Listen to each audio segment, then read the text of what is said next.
سلام، من میلادم و خوش اومدید به یه اپیزود دیگه از میلی پرافت، برنامه‌ای که توش به اخبار و حواشی دنیای جادویی رولینگ میپردازیم. توی این قسمت قراره که بریم سراغ یه سری از حواشی و شایعه ها و چند تا تئوری درباره سریال هری پاتر رو با همدیگه بررسی کنیم. اسم این قسمت هم قراره این باشه: وفاداری مطلق یا هوشمندانه سریال. پس با من همراه باشید تا خیلی جزئی تر به این مسئله بپردازیم.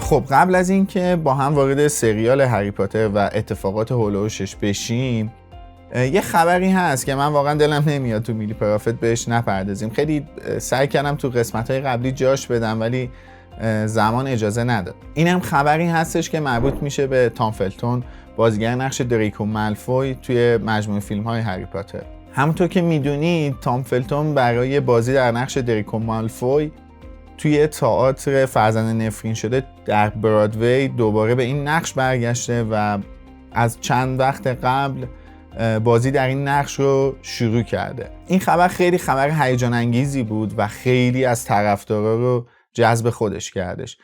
کلی اتفاق افتاد، کلی حاشیه داشتش، بلیط فروشی‌ها استقبال زیاد و غیره و ذالک. این استقبال طوری بودش که برای پست تانکسگیوینگ از این اتفاقات آخر سالی میلادی توی آمریکا هستش، برای رویداد پست تانکسگیوینگ برادوی پرفروش ترین تئاتر شدش و خیلی فروش عجیب و غریبی داشتش و کلی ویدیو و تصویر از اولین اجراش پخش شدش.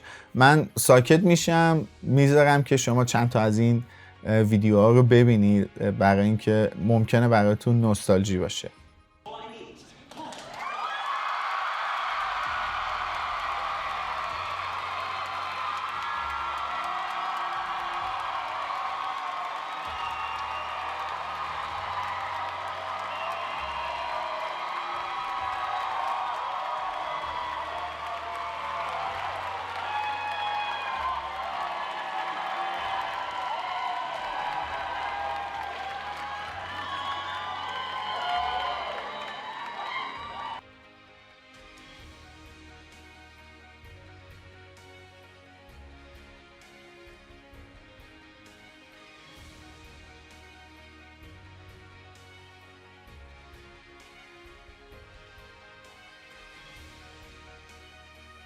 اون دسته از دوستانی که تئاتر فرزند نفرین شده رو دیدن یا نمایشنامه‌ش رو خوندن میدونن که دریکو مالفوی توی این تئاتر دیگه دانش آموز هاگوارتس نیست و پدر اسکورپیوس مالفوی هست. در واقع پسرش هستش که دانش آموز هاگوارتس و همکلاس پسر هریه و ما اینجا میبینیم که دریکو چقدر تغییر کرده، چقدر آدم دیگه ای شده. از دشواری هایی که توی هاگوارتس داشته توی این کتاب با خبر میشیم و من خیلی امیدوار هستم که تام فلتون از پس این نقش خیلی خوب برآمده باشه و همونطور که میشه انتظار داشتش جیسون آیزاکس، بازیگر نقش لوسیوس مالفوی توی مجموعه فیلم ها، به دیدن بازی تام فلتون توی این تئاتر رفته.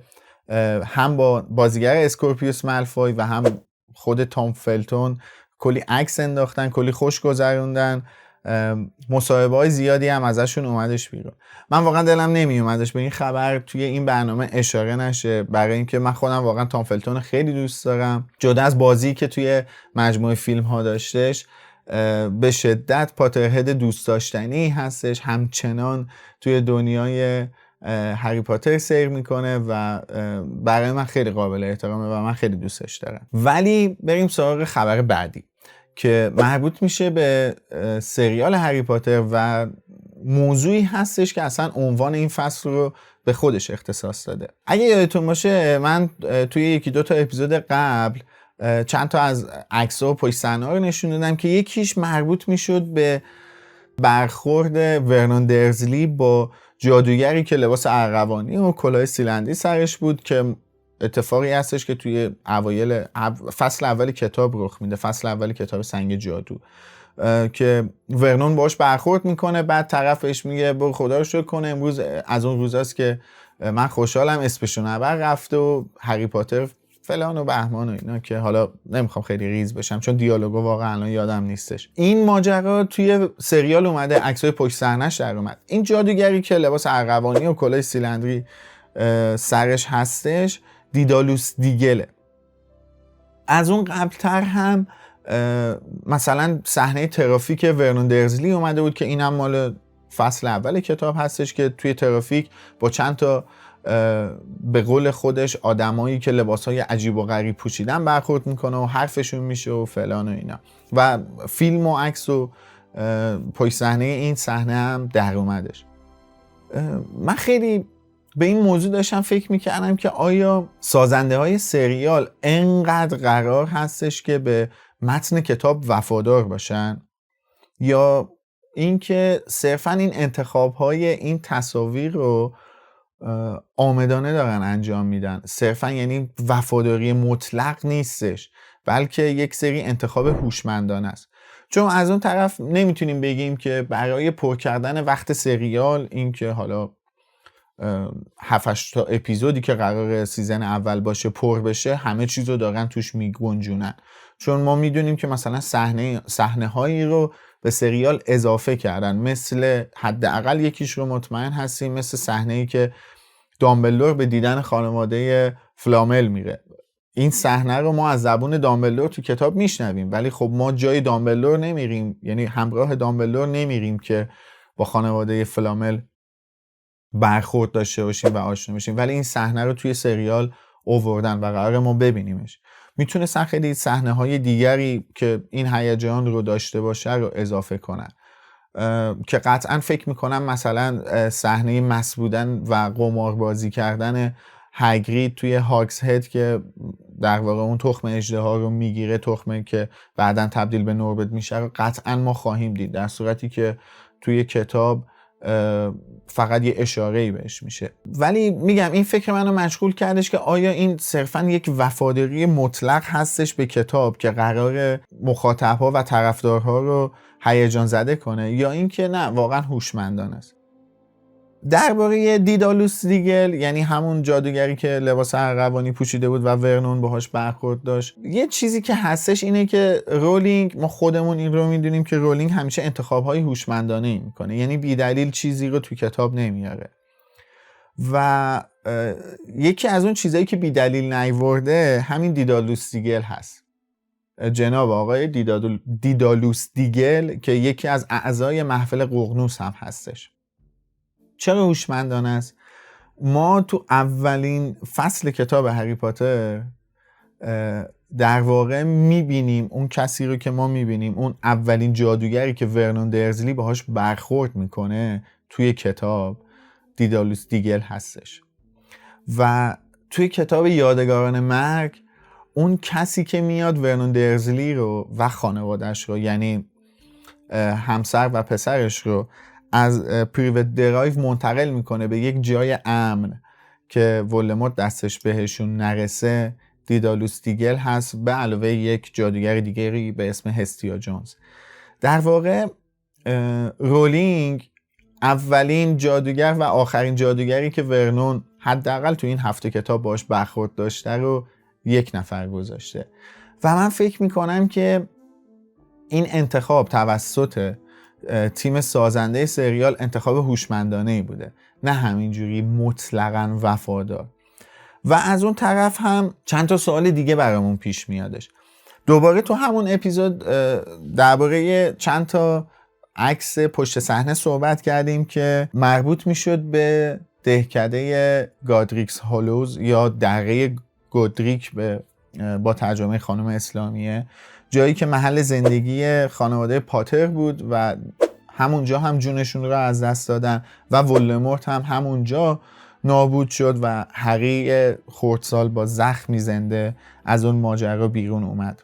رفتن و قراره که عکس‌ها اومده، همونطور که رو تصویر می‌بینید چندین عکس از این ماجرا هست و یه عکس به خصوص هست، اون هم عکسیه که در واقع شب هالووین رو داره در همین دره گودریکس نشون میده. در واقع هالووین 1981 بودش که خانواده پاتر مورد حمله ولدمورت قرار میگیرن و جیمز و لیلی میمیرند و ولدمورت هم نابود میشه. تصاویری منتشر شد از همین پشت صحنه که در واقع جشن هالووین رو داره نشون میده.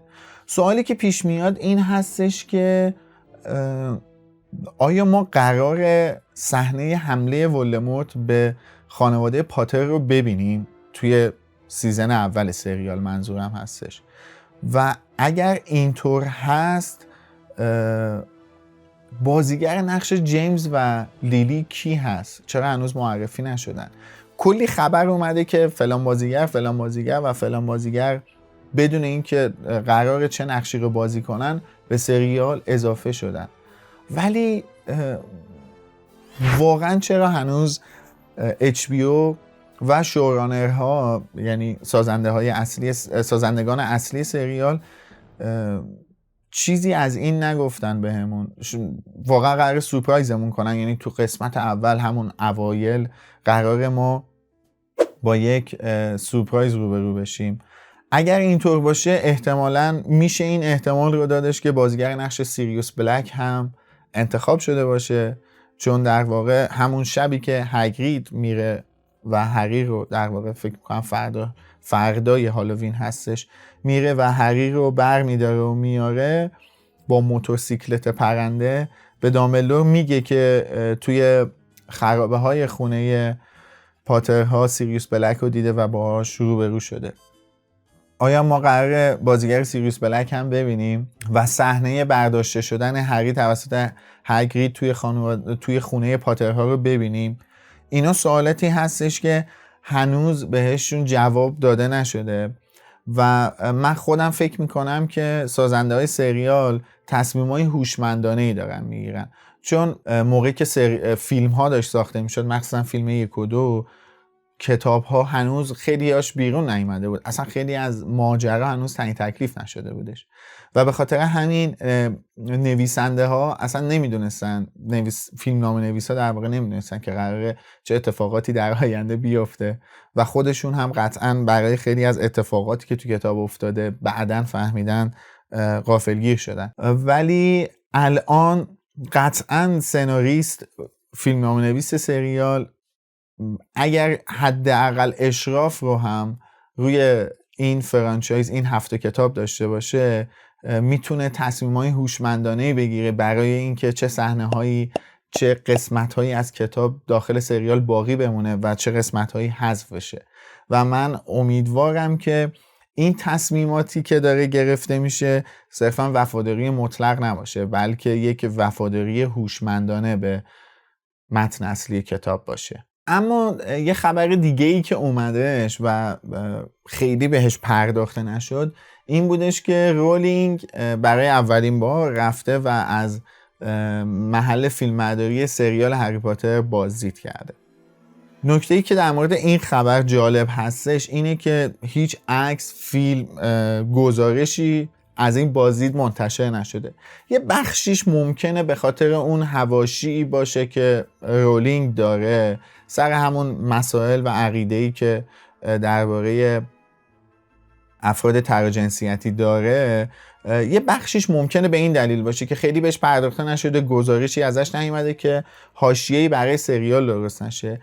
اما یک بخشیش هم ممکنه به خاطر این باشه که در واقع شاید رولینگ رفته از قسمتی از محل فیلمبرداری سریال بازدید کرده که سازنده ها نمیخوان هنوز اون بخش هایی که ساخته شده برای فیلمبرداری عکس و گزارشی ازش منتشر بشه. میدونیم که خیلی جاها رو دوباره سازی کردن، مثلا کوچه دایگون تفاوت پیدا کرده با اون چیزی که توی فیلم بودش و قطعاً بخشایی از هاگوارتس هستش که دوباره سازی شده یا اصلا وجود نداشته ساختن. احتمال داره که رولینگ رفته باشه و از این محلها بازدید کرده باشه و به خاطر همین هم عکس و فیلم و گزارشی ازش بیرون نیامده باشه. اما شاید رسیدیم به مهمترین خبر این روزها که قطعاً سریال هری پاتر هم درگیر خودش کرده. خبر خرید کمپانی وارنر بروز توسط نتفلیکس. از مدت‌ها پیش اخبار زیادی بود درباره اینکه وارنر حدود 30-40 همت، البته همت که نه، 30-40 میلیارد دلار بدهی داره که خب این به خاطر ضررهایی هستش که توی این مدت سر فیلم‌ها و سریال‌های مختلف این کمپانی متحمل شده و رقم عجیب و غریبی هستش. حتی تو هالیوود هم این رقم خیلی رقم بزرگ و عجیبی هستش و مشخص بودش که دیر یا زود کمپانی وارنر مجبور به گرفتن تصمیم‌های سختی میشه. چند تا خبر اومدش که چند جاد و چند شخص، چند شرکت برای خرید این کمپانی پیشنهادهایی دادن. خلاصه چند وقت بعد از پخش شدن این موضوع یه خبری اومدش که کمپانی نتفلیکس با یه رقمی بیش از 70 میلیارد دلار پیشنهاد داده به وارنر و وارنر هم پذیرفته. کارا همه چی نهایی شده و قراره که کمپانی وارنر و زیر مجموعه هاش که شبکه HBO و غیره میشه منتقل بشه به کمپانی نتفلیکس که خب این با توجه به این که صاحب امتیاز ساخت هر گونه مسئله تصویری حتی ویدیو گیم هم واگذار شده به کمپانی وارنر و البته سریال هری پاتر هم که مربوط میشه به وارنر و شبکه HBO قرار هستش که صاحبشون شرکت نتفلیکس بشه. البته یه مبلغ ضرر زیان 5 میلیارد دلاری هم برای این قرارداد در نظر گرفته شده چون یک سری مقامات با توجه به اون چیزی که قانون آمریکا هستش، بحث انحصار و غیره و ذالک هستش، باید تایید کنن. این خبر کلی حاشیه ایجاد کرد. من خیلی نمیخوام بهش بپردازم چون که امید و میلاد مهربانی یه برنامه درست کردن از مجموعه برنامه‌های دیسیزاس که لینکش این بالا میذارم، میتونید همین بالا هم تو دیسکریپشن هستش، میتونید بهش مراجعه کنید و ببینید. خیلی مفصل در مورد این موضوع صحبت کردن. من خیلی نمیخوام بهش بپردازم، فقط خواستم بهش اشاره کنم که این احتمال وجود داره.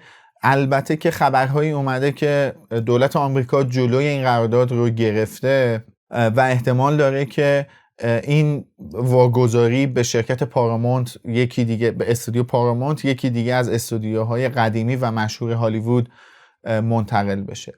چند تا دلیل میتونه داشته باشه. یکی اینکه خب نتفلیکس استریمر هستش و وارنر یکی از بزرگترین تولید کننده های فیلم سینمایی در دنیا در واقع هستش و در واقع خوراک سالن های سینمایی رو تأمین میکنن این استودیوهای فیلمسازی و احتمال این رو دادن که اگر وارنر منتقل بشه به نتفلیکس و این مجموعه فیلم ها قرار باشه استریم بشه، چه بلایی به سر سالن های سینما و اون فرهنگ سینمای هالیوود میادش. یک سریای دیگه به این موضوع پرداختن که خیلی سیاست‌های جدیدی که در هالیوود در حال اجرا هستش رو نتفلیکس خیلی شدید پیگیرشون هست و ممکنه که تغییراتی رو در متن اصلی داستان، اتفاقاتی که میفته و غیره و ذالک ایجاد کنن. همه اینها هستش. من خودم خیلی نمیخوام اظهار نظر شخصی بکنم، میگم اصلا نمیخوام خیلی هم ریز بشم در مورد این خبر، ولی حداقلش اینه که من خودم توی سالهای اخیر میدونم نتفلیکس سریال‌های عجیب و غریبم داره که صحبت در واقعشون زیاد هستش، ولی تو سالهای اخیر واقعا جدی میگم حداقل 3-4 تا از سریال هایی که خیلی به نظرم جالب بوده، خیلی جذاب بوده، خیلی جنجالی بوده، جریان ساز بودن رو دیدم که متعلق به نتفلیکس بوده. قطعا یکیش همین سریال استرنجر سینگز هستش که الان در حال پخش هست و به سیزن آخرش رسیده. به شدت سریال موفقی بوده، چقدر تاثیرگذاری داشته، چقدر بودجه صرفش شده. اصلا این خیلی مهمه، اون بخشی که مربوط به کمپانی میشه، بودجه‌ای که داره میده، چقدر بودجه صرفش شده. سریال دارک بود، سریال کراون بود. اینا سریال های به شدت قوی بودن. میدونم سریال کراون رو احتمالاً به خاطر قصهش شاید دوست نداشته باشید، ولی به شدت سریال قوی بود و این هم توجه کنید که خیلی از عوامل اون سریال هم در واقع جز عوامل ساخت سریال هری پاتر هستن، حتی یک سری از بازیگراش و اینا خیلی تاثیر داره. اصلا نمیخوام بگم موافق این هستم که وارنر منتقل بشه به نتفلیکس یا من خوشحالم، نه اصلا این موضوع نیستش. جای نگرانی هایی رو داره قطعا، ولی حقیقت هم این هستش که در حال حاضر نتفلیکس سریال های موفق بسیار زیادی داره. ونزدی هست از اونایی که نام نبردم، سریال بلک میرور هست. درسته بلک میرور 3 تا 4 تا سیزن اولش دستی BBC بود، ولی به اینم توجه داشته باشیم که از وقتی که نتفلیکس گرفتتش چقدر گسترش پیدا کرد و چقدر جنجالی تر شد و چقدر بیشتر دیده شد. حتی اینا سریال های بسیار موفقی هستن که نتفلیکس داره توسعهشون میده، ساخته و سرمایه گذاری کرده در واقع روشون. ولی به هر حال این خبری هستش که هنوز به قطعیت نرسیده، هنوز مشخص نیستش که وارنر قراره به کدوم سمت کشیده بشه. یک بخشیش هستش که مثل که صندوق سرمایه گذاری عربستان هم در کنار پارامونت اومدن با همدیگه پیشنهاد 120 میلیارد دلاری رو مطرح کردن برای هیئت مدیره وارنر و از طرفی هم مثل این که دولت ترامپ موافق این هستش که وارنر منتقل بشه به پارامونت. این هم در نظر بگیریم که چند وقت پیش ولیعهد عربستان آمریکا بوده، احتمال داره اصلا اونجا یکی از دلایل این سفر همین پیشنهاد صندوق سرمایه گذاری سعودی باشه. به هر حال اینها چیزهایی هستش که هنوز تعیین تکلیف نشده، ولی خب قطعا ممکنه که سریال هری پاتر رو هم تحت تاثیر خودش قرار بده و این هم خبری بودش که گفتم توی میری پرافت بهتره حداقل بهش اشاره‌ای بشه دیگه. ولی برگردیم به سراغ بازیگرها و کسانی که میشناسیمشون که مربوط به سریال هم بشن. یه خبری اومدش که روپرت گرینت بازیگر نقش رون ویزلی توی مجموعه فیلم‌های هری پاتر به الیستر استات بازیگر رون ویزلی، بازیگر نوجوان رون ویزلی که قراره توی سریال بازی کنه، یه نامه‌ای نوشته، براش آرزوی موفقیت کرده و گفته که امیدواره که بهش خیلی خوش بگذره. خود روپرت گفته که براش آرزوی موفقیت کرده و براش نوشته که وقتی وارد این دنیا شده خیلی بهش خوش گذشته و امیدوار هستش که به الیستر هم خیلی خوش بگذره و چیزای زیادی ازش یاد بگیره. یه سری سوال و این چیزا هم ازش کردن. خیلی خوشحال هستش از اینکه داره سریال ساخته میشه، میگه دنیای متنوعی، دنیای متفاوتی هستش و کنجکاوه ببینه چجوری عذاب در میاد. عاشق دنیای هری پاتره و خیلی چیزایش رو دوست داره و هنوز هم تو دنیای هری پاتر سیر میکنه. ازش پرسیدن که گروه بندی بشه تو کدوم گروه میفته، گفته که هافلپاف ولی با احتمال خیلی کمتر شاید گزینه دومش گریفیندور باشه، ولی خودش گفته که خیلی شخصیتش نزدیک به هافلپافیا هستش. بعد از این خبر هم یه خبر دیگری اومدش که دنیل رادکلیف بازیگر نقش هری پاتر توی فیلم ها هم به دومینیک مکلافلین بازیگر نقش هری پاتر توی سریال برای اون هم نامه نوشته و دنیل هم مثل روپرت برای دومینیک آرزوی موفقیت کرده، بهش چند تا توصیه کرده که اونم خوش بگذرونه از این دنیا و از این تجربه نهایت استفاده رو کنه و در واقع دومینیک هم بعدن اومد گفتش که توی قطار بوده موقعی که این نامه رو پدرش بهش میده و خیلی خوشحال میشه، کلی ذوق میکنه و بعدن هم مثل این که خود دنیل گفتش که یه جواب نامه خیلی مهربانانه، توضیح دیگری نداده، ازش گرفته. خب این بود این قسمت از برنامه میری پرافت. قبل از اینکه این اپیزود تموم شه جا داره که یه تشکر کنم از بچه‌های بخش خبری مرکز دنیای جادوگری که تمام اخبار رو پوشش میدن، ترجمه میکنن، عکس‌ها و اخبار رو جمع‌آوری میکنن و توی کانال تلگرام، اینستاگرام و جاهای مختلف مرکز دنیای جادوگری میذارن. مرکز دنیای جادوگری هم همه جا میتونید با یوزر ویزاردینگ سنتر، این پایین هم میادش، دنبال کنید. من جا داشتش که از این بچه‌ها تشکر کنم چون زحمت بیشتر این اخباری که من دارم توی این برنامه پوشش میدم رو این دوستان میکشن و مرسی ازتون، مرسی که تا اینجا با من بودین، مرسی که میلی پرفکت رو دنبال میکنین. شما هم نظرتون رو بذارید درباره دیدادوس دیگل و ورنان درزلی، درباره نتفلیکس، درباره تئوری که مطرح شدهش، درباره اینکه آیا قراره گادریکس هالو و هالووین 1981 رو تو سریال ببینیم و تمام صحبت‌هایی که توی این اپیزود با هم دیگه داشتیم رو. خوشحال میشم نظرهای شما هم بخونم و اینکه اگر نقدی، انتقادی و پیشنهادی دارین خوشحال میشم با من مطرح کنید. همین، مرسی، دمتون گرم. اگه این ویدیو رو دوست داشتین ممنون میشم لایکش کنید و کانال اینستاگرام من همین پایین میادش، لینکش هم توی دیسکریپشن هست. اگر دوست داشتین خوشحال میشم اونم فالو داشته باشید. اونجا هم به دنیای ارباب حلقه‌ها و هم به دنیای هری پاتر میپردازم. مرسی، دمتون گرم، منتظر پیام هاتون هستم و تا اپیزود بعدی مراقب خودتون باشین. خداحافظ.